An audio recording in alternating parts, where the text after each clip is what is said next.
एक ज़रूरी बात करनी थी। सुजाता पटना से उसकी सहेली श्वेता बोल रही थी। अरुण को कोरोना हुआ है। बहुत सताया था ना उसने तुम्हें, अब भुगत रहा है। पर मुझे क्या, लापरवाही से बोली। अब तो तलाक की औपचारिकता भरी रह गई है। उसे मुझे भरण पोषण का खर्च देना ही होगा। और क्या, वो पीएमसी में भर्ती है। अब उसकी अकल ठिकाने लग जाएगी। अस्पताल में अपनी सांसें गिन रहा है। वो ऑक्सीजन दिया जा रहा है उसे। क्या बोली, अस्पताल में भर्ती है, होम क्वारंटाइन में नहीं है वो? नहीं, सीरियस कंडीशन थी, तभी तो हॉस्पिटल जाना पड़ गया। हाथ का काम छोड़कर वो एकदम थम से बैठ गई। मोबाइल फ़ोन को गिरते गिरते बचा। अरे ये क्या हुआ? उसने तो ऐसी उम्मीद भी नहीं की थी। वो तो बस इतना चाहती थी कि वो अपने पुराने घर का मोह छोड़ किसी फ्लैट में शिफ्ट करे। वहाँ वो आज़ादी से रहेगी और घूमे फिरेगी। मगर अरुण ने बात का बतंगड़ बना दिया और उससे साफ साफ कह दिया, उसको रहना है तो रहे, अन्यथा कहीं और चली जाए, और अपने माँ और छोटे भाई को कहीं नहीं जाने वाला छोड़कर। बाद में वो उस पर संदेह करने और बात बात में उल्टे सीधे आरोप लगाने लगा था। ये विवाद इतना बढ़ गया कि उसके घर में रहना दूभर सा हो गया। इसलिए वो 3 साल से अपने मुन्नी को लेकर अपने मायके सासाराम चली गई। अरुण ने साफ साफ कह दिया कि जब वो गई हैं तो उसे बुलाने वाला भी नहीं है कोई। भैया उससे बात करने लगे तो वो बोला, ऐसी भी क्या ज़िद है जो घर छोड़ के चली गई? माँ ने मुझे किस तकलीफ़ से बड़ा किया है ये मैं ही जानता हूँ। मैं उसे छोड़ नहीं सकता, पर हाँ, उसे छोड़ सकता हूँ। आप कह दीजिए कि वो तलाक के पेपर भेज दें, मैं साइन कर दूँगा। भैया भी उसे उल्टा पुल्टा बोलकर वापस चले गए और वकील से मिलकर उसके तलाक के दस्तावेज तैयार करने लगे थे। साल भर के उसके तलाक का केस चल रहा था। वो उससे भरण पोषण का खर्च भी चाहती थी और इसलिए अभी तक फैसला नहीं हुआ था। मगर ये क्या हो रहा है? अरुण के न रहने से मुन्ना अनाथ हो जाएगा और वो भी क्या कर लेगी? सोचा ही नहीं था कि नौकरी करनी पड़ेगी, मगर नौकरी मिलना इतना आसान भी तो नहीं है। और तलाकशुदा औरत को समाज किस नज़र से देखती है ये इतने दिनों में जान चुकी हैं। वैसे सच तो यही है कि अरुण उसका काफ़ी ख्याल रखता था, उसकी हर इच्छाओं को मान दिया करता था, मगर बाद में किसी विवाद पर खरी खोटी भी सुनाने लगता था। मुन्नी के जन्म के समय के बाद तो उसमें और परिवर्तन आने लगे थे। पता नहीं क्यों उसे शंका होने लगी थी कि वो उसे उसकी माँ से अलग करना चाहती हैं। उस समय उसे भी तो इतना आभास नहीं था कि बात इतनी बढ़ सकती है, और वो पलट कर जवाब देने से भी नहीं चूकती थी। जिस सुख की तलाश में वो अपने घर आई थी, उसे कहाँ मिल पाया था।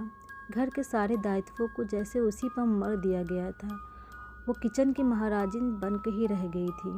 भाभी तो जैसे उसे पाकर और निश्चिंत हो गई और नौकरी करती और आराम फरमाती।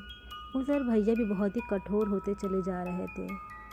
किसी ने उसके कान भर दिए कि अब तो पैतृक संपत्ति में हिस्सा बांटने वाली आ गई है।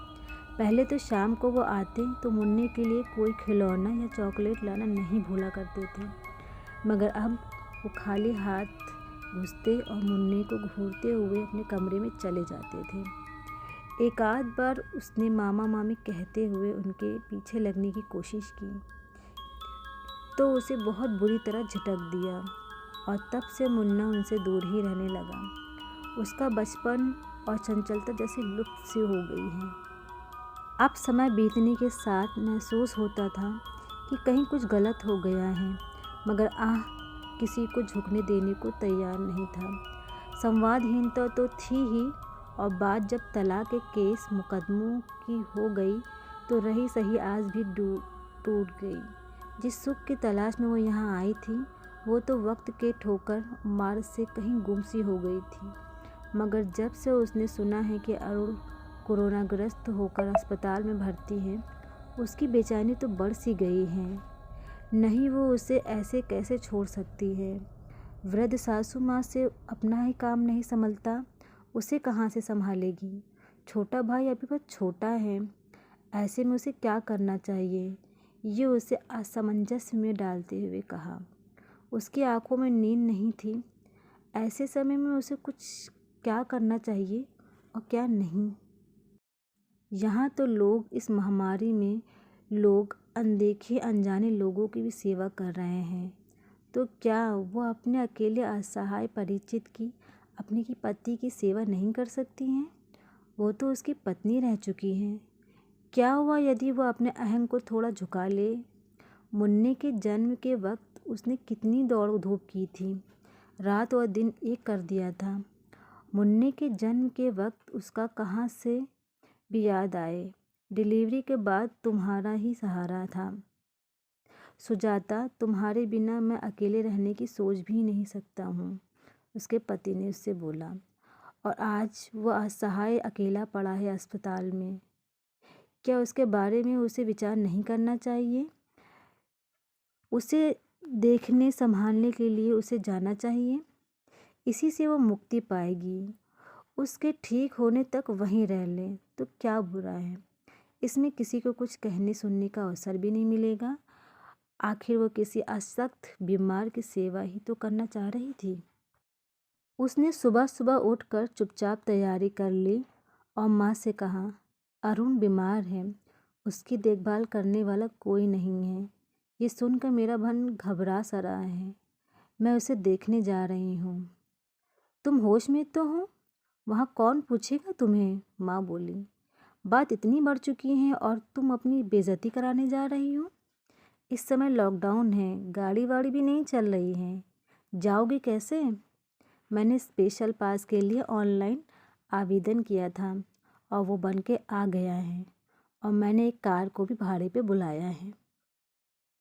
अचानक बाहर कार के हॉर्न की आवाज़ सुनाई पड़ी तो वो मुन्ने के साथ बाहर निकलकर कार में बैठकर माँ से बोली, माँ चिंता नहीं करना, एक पवित्र काम से जा रही हूँ, इसके लिए मना नहीं करना। सासाराम से पटना की 200 मील की दूरी 4 घंटे में पूरी कर। जब वो शाम को अरुण के कंकड़बाग स्थित निवास पर पहुंची तो वहाँ सन्नाटा सा छाया था। उसकी सास उसे देखते ही रो पड़ी और मुन्ने को गोद में लपटा कर उसे कलेजे से लगा लिया। भैया तो पीएमसी में 3 दिन से एडमिट हैं, देवर रघु बोला। उनकी हालत ठीक नहीं है। मुझे अभी उन्हें देखने जाना है, वो बोली। तुम मेरे साथ चलो। अरे कुछ खा पी लो, सासू माँ बोली। लंबी यात्रा करके आई हो, थकी होगी। नहीं माँ, मुझे अभी नहीं देखने जाना है, मेरा मन बेचैन हो रहा है, वह अधीर होती हुई बोली। आप मुन्ने को देख लेंगी, मैं मुन्ने को अस्पताल नहीं ले जाने वाली। मुन्ने की चिंता मत करो, मैं उसे संभाल लूँगी, वो बोली। ठीक है चली जाना, मगर हाथ मुंह धोकर कपड़े तो बदल लो, तब तक मैं चाय बना लेती हूँ। चाय पीकर वो अपने देवर रघु के साथ बाहर निकली और ऑटो को भाड़े पर लेकर उसमें बैठकर चली गई। तब तक रघु ने अरुण को उसके आने की सूचना दे दी थी। अरुण पीएमसी के कोरोना वार्ड में भर्ती था। डॉक्टर से मिलकर उसने उससे मिलने की इच्छा व्यक्त की। डॉक्टर बोला, अभी वो थोड़ा बेहतर है, आप उनसे मिल सकती हैं, मगर कोरोना वार्ड में पीपीई किट पहनकर ही जाना होगा। उसने तुरंत पीपीई किट पहना और नर्स द्वारा इंगित बेड के पास पहुंच गई। अरुण काफ़ी कमज़ोर हो चुका था। उसे ऑक्सीजन दिया गया था, जिससे उसका ऑक्सीजन लेवल सामान्य पर आ गया था, मगर कोरोना बीमारी से संबंधित दूसरी जटिलताएं तो थी ही। उसे देखते ही अरुण की आंखों में आंसू निकलने लगे थे। अब मैं आ गई हूँ, वो उसे आश्वस्त करते हुए बोली। चिंतित रहो, तुम्हें कुछ नहीं होगा। मैं यहाँ मर जाऊँगा सुजाता, अरुण कराहते हुए बोला। रोज़ मैं मरते हुए लोगों को यहाँ से बाहर जाते हुए देखता हूँ।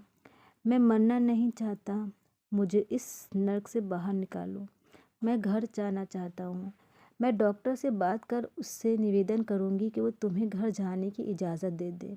अब मैं आ गई हूँ ना, और घर पे भी इलाज संभव है। डॉक्टर से बात करने पे वो बोले, हाँ खतरा तो टल गया है, होम आइसोलेशन कर भी इनका इलाज किया जा सकता है। अगर घर में रख कर इनकी बेहतर देखभाल की जाए तो वो जल्दी स्वस्थ हो जाएंगे। आप चाहती हैं इन्हें ले जाना तो मुझे इससे कोई आपत्ति नहीं होगी। उसने पहले अपनी सास को फ़ोन किया, माँ जी आप अरुण का कमरा तैयार रखिए, मैं इन्हें लेकर घर आ रही हूँ। इसके बाद रघु को फ़ोन कर कहा कि वो तैयार रहें, उसके भैया को घर ले जाने के लिए अस्पताल के बाहर निकल रही हैं। अरे भैया ठीक हो गए? रघु ने अचंभित होकर कहा। देखा आपने, आपके आते ही वो ठीक हो गए ना। अभी ठीक भी नहीं हुए हैं, बस खतरे से बाहर हुए हैं। वो गंभीरता से बोली, पूरी तरह ठीक तो वो घर पर होम आइसोलेशन से ही हो गए। सुजाता ने रघु का संयोग ले अरुण को सहारा देकर एम्बुलेंस में सावधानी से बिठा दिया और ड्राइवर को चलने का इशारा कर दिया। घर पहुंचते ही अरुण को देख उसकी माँ फूट पड़ी तो वो उसे समझाते हुए बोली, अभी रोने का समय नहीं है, उसे देखभाल का समय है। अब मैं आ गई हूँ ना, तो इन्हें भी ठीक होना ही होगा। मैं इन्हें पूरी तरह स्वस्थ कर दूंगी। तुम उन्हें अस्पताल से ले आई, यही क्या कम है? वो बोली। मैं तुम्हें क्या आशीष दूँ बहू, जो तुम मेरे बेटे के साथ हो। अब ये ठीक हो जाएगा। अरुण को उसके कमरे में शिफ्ट करने के बाद वो बोली, इनके कमरे में आने जाने से आप लोग परहेज़ रखेंगे। बात करनी हो तो मास्क लगाकर दूर से ही बात कर लिया करें, और जैसा कि डॉक्टर ने कहा है। सुजाता ने रघु का संयोग ले अरुण को सहारा देकर एम्बुलेंस में सावधानी से बिठा दिया और ड्राइवर को चलने का इशारा कर दिया।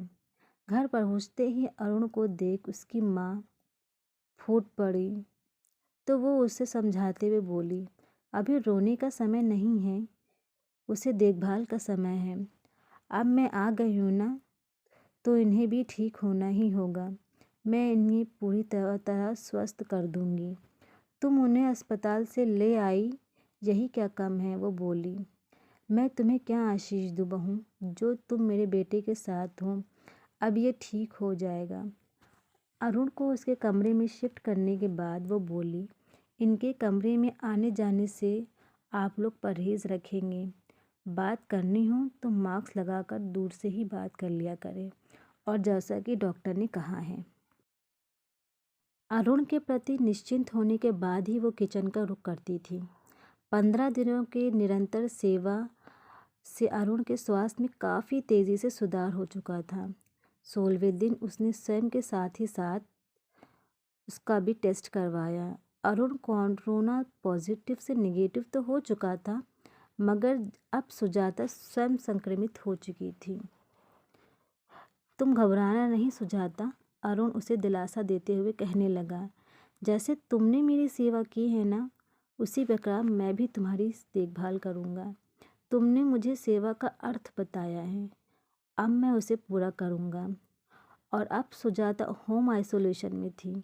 मुन्ना हरदम अरुण की गोद में चढ़ा रहता था, सुजाता की ज़रूरतों का सभी ख्याल रखते और उसके ठीक होने में हर संभव मदद पहुंचा रहे थे। घर का सारा काम सभी मिलजुल कर ऐसे निपटाते कि समय का पता ही नहीं चलता कि कब समय बीत गया। अगले पखड़ावे जब उसकी जांच हुई तो वो नेगेटिव हो चुकी थी। तुमने मुझे बचा लिया अरुण, वो मुस्कुराते हुए बोली। तो अरुण निश्चिंत भाव से बोला, मैंने तो सिर्फ अपने कर्तव्य का पालन किया है सुजाता। सच तो यही है कि तुमने मुझे मृत्यु के मुंह से वापस खींच लाई। तुम्हारे प्यार की वजह से मैं जिंदा बच गया। तभी अप्रत्याशित ढंग से अरुण के वकील का फ़ोन आ गया। आप स्वस्थ होकर घर लौट आए, ये जानकर बहुत खुशी हुई। इतने दिन आपको जानकारी नहीं दी थी। दरअसल आपका केस थोड़ा जटिल हो गया है। अभी तो लॉकडाउन चल रहा है, लॉकडाउन खत्म होने पर संभवतः उसकी सुनवाई अगले महीने की किसी तारीख को हो। अब उसकी कोई ज़रूरत नहीं वकील साहब, अरुण हंसते हुए मुन्नी को प्यार करते हुए बोला। अब हमें अपनी गलतफहमियों का एहसास हो गया है, अब हमें तलाक नहीं चाहिए। मेरी ज़िंदगी मुझे वापस मिल गई हैं। इस कोरोना ने एहसास दिला दिया कि अंततः हमें अपने परिवार ही सुरक्षा प्रदान करता है। आप तलाक को कैंसिल करने के लिए आवेदन कर दें। सुजाता का मौन जैसे उसे सहमति प्रदान कर रहा था और अब वो सुजाता से मुखातिब होकर कह रहा था, प्यार को झुकना ही होता है, अपनों के खातिर, अपने परिवार के खातिर। ये प्यार झुकना सिखाता है। इस कोरोना ने मुझे यही सीख दी है कि अपना परिवार कितना महत्वपूर्ण है। अंत में वही काम आता है। सभी की आंखों में जैसे आंसू से आ गए।